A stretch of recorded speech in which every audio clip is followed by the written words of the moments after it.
చెప్పుకునే ప్రయత్నం చేయను. కానీ సందర్భం వచ్చింది కాబట్టి ఈ విషయం చెప్తున్నాను. ఆ తల్లి కాచుకుని కూర్చున్నది మరుసటి రోజే సమాధానం పొందుకుంది.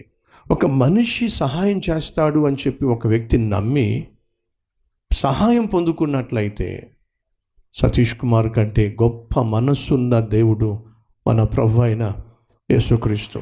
ప్రశ్న: మనం దేవుని సన్నిధికి వచ్చి కాచుకొని కూర్చుంటున్నామా? దావీదు అంటున్నాడు, కాచు కూర్చుంటానయ్యా, నా ప్రార్థన సిద్ధము చేసుకొని అంటే అర్థం తెలుసా?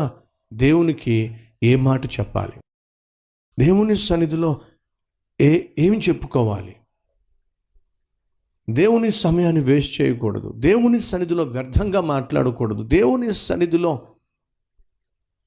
ఇష్టం వచ్చినట్టుగా మాట్లాడకూడదు. కాబట్టి నా ప్రార్థన ఏం అడగాలనుకుంటున్నానో